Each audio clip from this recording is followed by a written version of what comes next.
Shalom, jumpa lagi dalam GKM Menyapa. Saudara, Kisah Para Rasul pasalnya yang ke-11 ayat 29 sampai 30 berbicara demikian. Lalu murid-murid memutuskan untuk mengumpulkan suatu sumbangan sesuai dengan kemampuan mereka masing-masing dan mengirimkannya kepada saudara-saudara yang diam di Yudea. Hal itu mereka lakukan juga dan mereka mengirimkannya ke penatua-penatua dengan perantaraan Barnabas dan Saulus.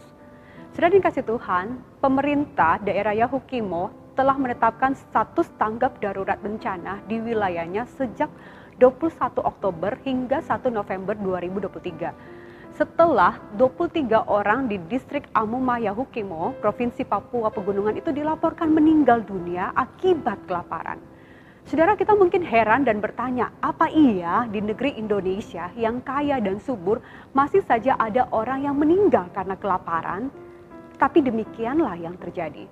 Di tengah kemajuan dan kemakmuran yang dinikmati banyak orang saat ini, masih banyak pula orang yang kekurangan makanan.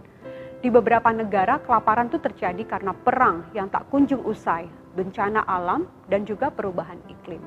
Sudah dikasih Tuhan, di dalam Alkitab juga menceritakan sebuah peristiwa kelaparan. Ketika Paulus dan Barnabas sedang melayani jemaat di Antioquia, Nabi Agabus datang dari Yerusalem dan menubuatkan kelaparan besar yang akan melanda dunia. Dan hal itu terjadi pada zaman Kaisar Claudius sekitar tahun 45 Masehi.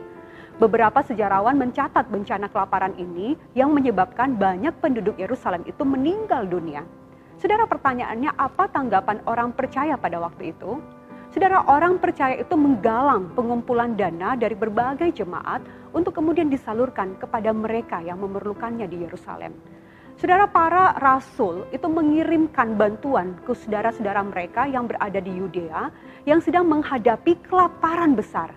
Dan ini adalah momen yang nyata menunjukkan kepedulian dan solidaritas umat Kristen pertama pada waktu itu terhadap sesama yang menderita. Para rasul di bawah pimpinan Roh Kudus merespons kebutuhan saudara-saudara mereka yang lapar. Jemaat-jemaat yang baru berdiri itu membantu jemaat di Yerusalem, seperti pos-pos pelayanan itu membantu gereja pusat. Mereka itu tidak mengerdilkan potensi mereka sendiri, tetapi mereka melakukan aksi nyata sesuai dengan kemampuan untuk menanggung beban sesama orang percaya lainnya. Saudara, teladan akan kasih Kristuslah yang mendorong mereka melakukannya. Saudara yang kasih Tuhan, saat ini di sekitar kita sebenarnya juga masih banyak orang yang kelaparan. Para penghuni pemukiman kumuh, gelandangan di jalanan, dan lain sebagainya. Pertanyaannya, tindakan nyata apa yang dapat kita lakukan untuk meringankan beban mereka? Saudara, ketika kita memberi makan kepada mereka yang kelaparan, sesungguhnya kita itu mempersembahkannya kepada Tuhan Yesus. Saudara yang kasih Tuhan, seringkali hanya nanti pas Natal kita ingat untuk berdiakonia, memberi bagi mereka yang membutuhkan. Tetapi sehari-hari harusnya kita membangun kepekaan sosial kita untuk membantu mereka yang membutuhkan. Bayangkan bagaimana Indonesia bisa kemudian tidak ada lagi kelaparan karena orang-orang Kristen memang bergerak untuk saling membantu. Biar bagian firman Tuhan ini boleh menolong setiap kita untuk lebih peka, peduli dengan sesama kita yang kelaparan. Amin. Tuhan Yesus memberkati.